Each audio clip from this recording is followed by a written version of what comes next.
गरीब साध साध सब नेक हैं, आप अपनी ठोरे, जो सतलोक ले जाएंगे वो साधु कोई और।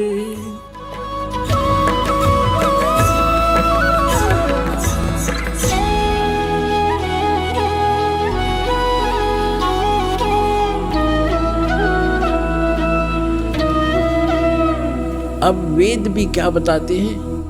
वेद क्या बताते हैं? यदि वेद भी यही बताते हैं कि वो परमात्मा ऊपर रहता है, सशरीर आता है, वहाँ से गति करके आता, अच्छी आत्माओं को मिलता है, तो हम भगवान को पहचान लेंगे।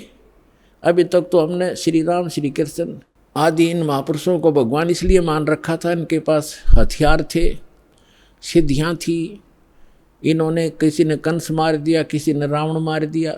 हम उस भगवान के पुजारी है जो मारता नहीं, वह सबका रक्षक है, कर्माधार पर छोड़ देता, जो जैसे करेगा वो भर लेगा, लेकिन वो मारता नहीं और मरता भी नहीं किसी से, उसको डर नहीं, हथियार रखता नहीं। इसलिए तो उस परमात्मा के पुजारी हैं जो कभी किसी को मारता नहीं। एक जुलाहा बनकर एक गरीब व्यक्ति की तरफ धारण पोषण, अपना पालन पोषण भी, निर्वाह भी स्वयं करते हैं। वो हमारे लिए एक लीला करते हैं, हमें एक गाइडलाइन देना चाहते हैं। बच्चों, ये एक आपका विद्यार्थी जीवन है, ये मनुष्य जीवन।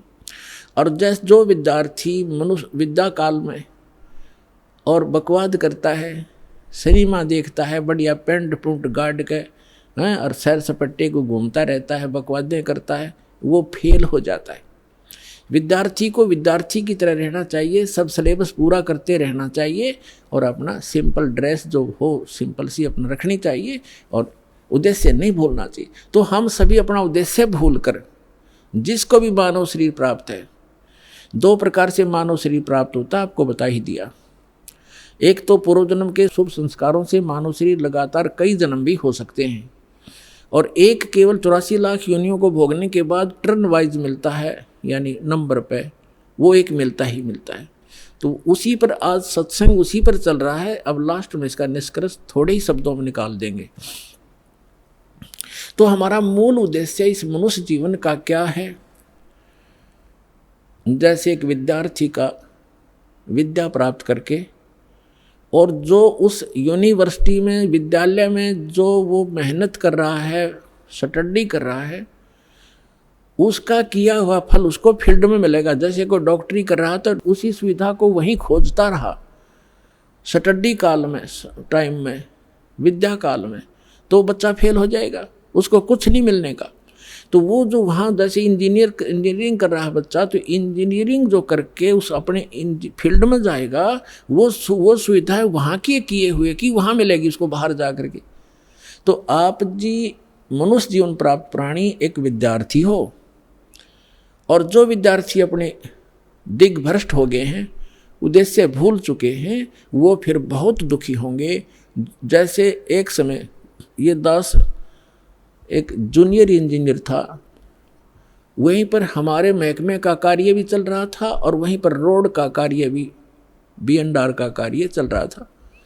वहाँ एक व्यक्ति अपने बच्चों समेत, उसके बच्चे वहाँ मिट्टी में सो रहे थे, वहाँ वो टोकरियाँ मिट्टी डाल रहा था सड़क पर, और उसका सहपाठी था, वो वहाँ का एक्शन बना हुआ था B&R का, बिल्डिंग एंड रोड्स का।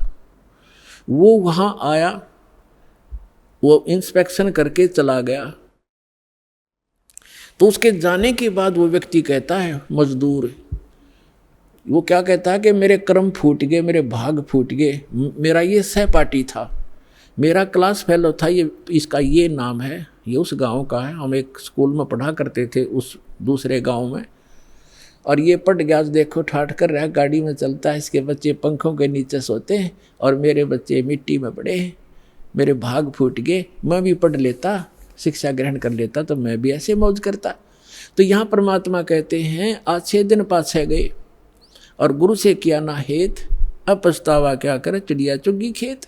तो आज आप उस अतिथि में हैं जो भक्ति नहीं करते, और करते हैं तो शास्त्र विरुद्ध करते हैं, और इस मनुष्य जीवन पा करके जो साधना सत नहीं करते, वो बाद में ऐसे पछताएंगे जैसे वो मजदूर पछता रहा था।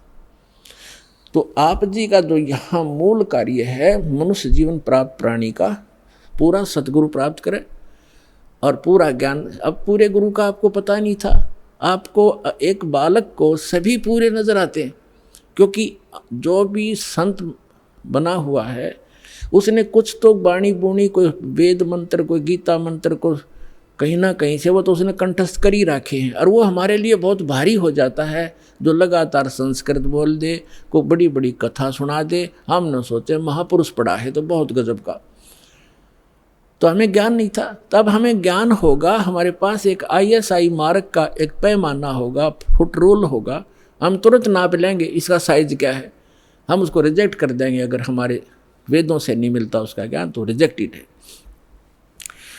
तो मनुष्य जीवन प्राप्त प्राणी जो भक्ति नहीं करते और करते हैं शास्त्र विरुद्ध करते हैं, तो वो अपना जीवन नाश कर रहे हैं। जो विद्यार्थी और जो टीचर आउट ऑफ सिलेबस पढ़ाता है, पाठ्यक्रम से हटकर ज्ञान देता है, नावल सुनाता है, वैसे कोई फिल्मी स्टोरी सुनाता है, अपने जो पाठ्यक्रम से बाहर का जो ज्ञान है वो एग्ज़ाम में काम नहीं आता।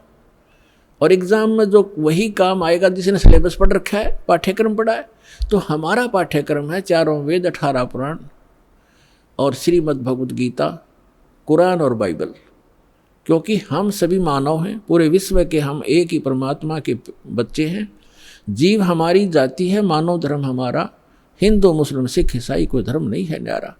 हम केवल भगवान के लिए बंटते चले गए और भटकते चले गए। अब उसी परमात्मा ने आके हमें फिर इकट्ठा करने की चेष्टा की है।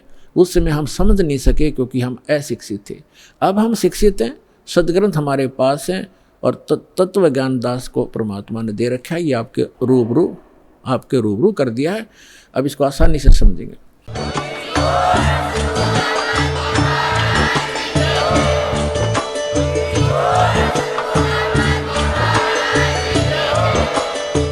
सुन रहे थे जगत गुरु तत्वदर्शी संत रामपाल जी महाराज जी के मंगल प्रवचन। अधिक जानकारी के लिए विजिट कीजिए हमारी वेबसाइट www.jagatgururampalji.org। संत रामपाल जी महाराज जी के शुभ आशीर्वाद से पूरे विश्व भर में 500 से भी ज्यादा नाम दीक्षा केंद्र हैं, जिन पर संत रामपाल जी महाराज जी द्वारा ऑनलाइन निःशुल्क नाम दीक्षा दी जा रही है। अपने नजदीकी नाम दीक्षा केंद्र का पता करने के लिए संपर्क करें 8222880541।